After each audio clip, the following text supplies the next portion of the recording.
Assalamualaikum. Welcome to new lecture, and here we will do one question that is based on ratio and proportionality of triangles. ठीक है, और इसमें सबसे पहले तो हमें ये गिवन है if line segments A, B and CD. ठीक है, मतलब यहाँ पे इन्होंने खुद से मार्क करके बता दिया है कि वो जो लाइंस हैं या लाइन सेगमेंट्स हैं वो ए बी सी डी की फॉर्म में है. ठीक है, आर इंटरसेक्टिंग. इंटरसेक्ट का मतलब होता है कि एक पॉइंट पे कट करना. ठीक है, इंटरसेक्टिंग एट पॉइंट एक्स. ठीक है, उनका पॉइंट ऑफ इंटरसेक्शन भी बता दिया गया है कि that is X. And measurement A X upon X B equals measurement C X upon measurement X D. ठीक है, मतलब इसके अलावा आपको ये वाली मेजरमेंट्स गिवन है. देन शो दैट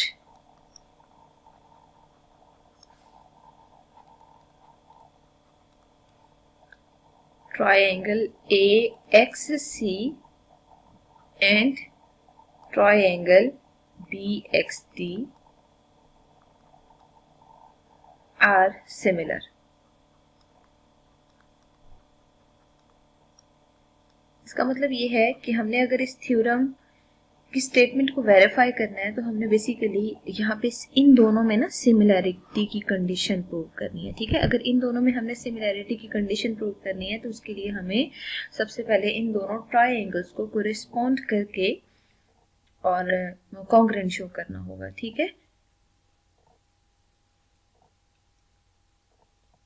अब हम क्या करते हैं कि अगर वो दोनों ट्रायंगल्स जो है वो कोरेस्पॉन्ड करके हम उन्हें कॉन्ग्रुएंट शो करते हैं तो वो कॉन्ग्रुएंट भी हो जाएंगी, सिमिलर भी होंगी. ठीक है, बट सिमिलैरिटी की कंडीशन ये होती है कि वो जो तीनों एंगल्स आ रहे होते हैं ट्रायंगल्स के वो इक्वल होते हैं. मेजरमेंट डिफरेंट भी हो सकती है. तो सबसे पहले वर्किंग हम ये करते हैं जैसे इन्होंने खुद से मेंशन किया है there are two line segments. ठीक है, लाइन सेगमेंट के माने इट मीन्स जो हम लाइन सेगमेंट ड्रॉ करेंगे उसमें एंड पॉइंट मार्क करेंगे. ठीक है, तो ऐसा करते हैं हम ए बी और एक और मजीद हम ले लेते हैं लाइन सी डी. ठीक है, और ए बी और सी डी जिस पॉइंट पे कट कर रहे हैं ना उस पॉइंट को आपने प्रॉपर मार्क कर देना है.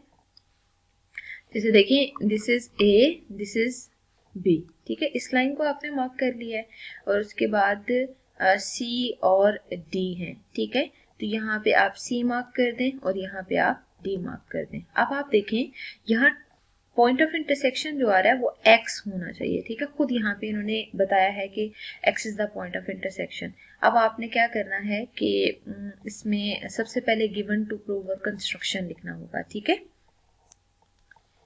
देखिए हमें गिवन क्या है कि A B and C D intersect at x. ठीक है, और साथ ही ये कंडीशन भी गिवन है कि उन इस तरह इंटरसेक्ट करें कि A X by X B is equal to measurement C X by X D. ठीक है, मतलब ये वाली जो मेजरमेंट्स है ना वो इक्वल आ रही है, मीन्स इनकी रेशो इक्वल आ रही है. अगर इनकी रेशो इक्वल आ रही है ना तो इसका मतलब ये है कि अब हमें यहाँ पे प्रूव ये करना है कि ये सिमिलर है. ठीक है, तो यहाँ पे सिमिलर की सिंबॉलिक नोटेशन यूज कर लेते हैं कि triangle A X C and triangle B X D को आपने सिमिलर प्रूव करना है. ठीक है, आर सिमिलर. तो सिमिलर को मैथमेटिकली अगर देखा जाए तो triangle A X C is similar to. ठीक है, मतलब इसके लिए ना हम यूं करके कर्ल यूज कर रहे होते हैं यहाँ पे, तो यहाँ पे कर्ल की नोटेशन यूज कर दें और बी एक्स डी मार्क कर दें. ठीक है, अब कंस्ट्रक्शन में क्या करना है कि b को d से ज्वाइन कर देना है और a को c से ज्वाइन कर देना है. ठीक है, ज्वाइन करने के बाद अब हम ऐसा करते हैं मजीद वर्किंग करते हैं कि कैसे हम सिमिलैरिटी का रिजल्ट प्रूव कर सकते हैं. मिड में हम एक सेपरेशन कंसीडर कर लेते हैं, एक साइड पे हम स्टेटमेंट्स और एक साइड पे रीजंस लिख लेते हैं. ठीक है, अब देखिए हमें दो ट्राइंगल्स नजर आ रही हैं, ट्राइंगल ए एक्स सी और दूसरी ट्राइंगल है बी एक्स डी. ठीक है, इन दोनों को अगर कोरिस्पॉन्ड करते हैं ना तो सबसे पहले ये देखें कि ये वाला एंगल और ये वाला एंगल इक्वल आ रहे हैं, ठीक है। अगर ये दोनों एंगल इक्वल आ रहे हैं ना, इनको 1 2 बेशक मार्क कर दें कि अगर ये दोनों एंगल इक्वल आ रहे हैं तो हम लोकेशन लिख लेते हैं कि measurement angle AXC is congruent to measurement angle BXD, ठीक है। और यहाँ पे रीजन में हम लिख लेते हैं ये दोनों वर्टिकली ऑपोजिट एंगल्स हैं, ठीक है। वर्टिकली ऑपोजिट एंगल्स की वजह से हम इन दोनों को इक्वल कर रहे हैं, ठीक है। फिर आप ये देखें कि ये रेशो जो है ना AX/XB और CX/XD, ये दोनों रेशो इक्वल आ रही हैं। अगर रेशोज इक्वल है ना तो ये दोनों लाइंस पैरेलल होंगी, ठीक है। तो हम यहाँ पे लिखते हैं कि अगर हम वो रिजल्ट यूज करें तो हमें आइडिया है कि AC जो है वो DB के पैरेलल है, ठीक है। और रीजन क्या है, क्योंकि measurement AX by measurement XB जो है वो इक्वल है measurement CX by measurement XD के, ठीक है। अगर ये रेशोज इक्वल आ रही है ना तो इसका मतलब है कंफर्म है कि AC लाइन पैरेलल है DB के। अगर ये लाइंस पैरेलल हैं तो कंफर्म है कि जो एंगल A है वो कॉन्ग्रेंट होना चाहिए एंगल B के, ठीक है। और एंगल A और B क्यों इक्वल है, क्योंकि इन दोनों को अगर देखा जाए तो ये ऑल्टरनेट इंटीरियर एंगल्स हैं, ठीक है।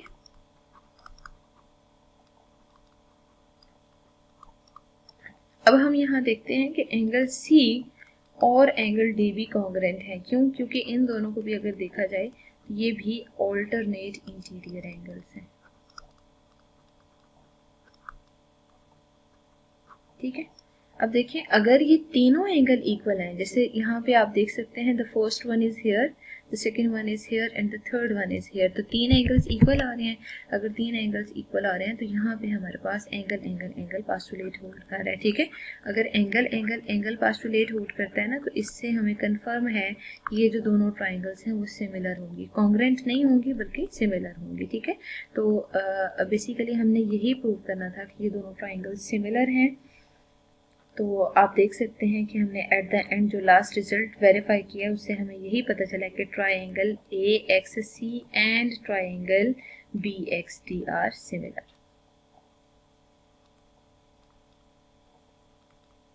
ठीक है। तो देखिए पूरे थ्योरम में हमने क्या वर्किंग की है। सबसे पहले आपको गिवन ये था कि अगर दो लाइन सेगमेंट्स आपको गिवन हो जिसमें से AX है, AB है और सेकंड CD है, और वो दोनों जिस पॉइंट पे कट करी है वो भी आपको गिवन है कि X पॉइंट है, ठीक है। और उसके लिए अगर आपको यहाँ पे गिवन है कि ये रेशो इक्वल आ रही है तो आपने बेसिकली प्रूव ये करना है कि जो दो ट्राइंगल्स कंस्ट्रक्ट हो रही हैं, मतलब देखिए ये AC और BD को ज्वाइन करने से ना एक ये ट्राइंगल आ रही है और एक ये ट्राइंगल आ रही है, आपने प्रूव ये करना है कि ये दोनों ट्राइंगल्स सिमिलर हैं, ठीक है। अगर आपने इनको सिमिलर शो करना है तो प्रूफ में लिख लें कि ये सिमिलर होनी चाहिए। और स्टेटमेंट में सबसे पहले इन दोनों ट्राइंगल्स को आपको रिस्पॉन्ड कर लें। सिमिलैरिटी के लिए हमेशा हमें एंगल एंगल एंगल पास्टुलेट चाहिए होता है, तो सबसे पहले आप एंगल एंगल पास्टुलेट प्रूव करने की कोशिश करें। लेकिन जो जो रिजल्ट्स आपको गिवन होते हैं थ्योरम के स्टेटमेंट में हमने उन्हीं को यूज करना है, ठीक है। तो यहाँ पे दो तो ये वो ऑल्टरनेट इंटीरियर एंगल बन जाएंगे और एक ये वर्टिकल ऑपोजिट एंगल आएगा, ठीक है। तो ये तीनों रिजल्ट्स आप जब यूज करेंगे तो basically postulate angle angle angle आ रहा है तो उसकी वजह से दोनों ट्राइंगल सिमिलर हो जाएंगे।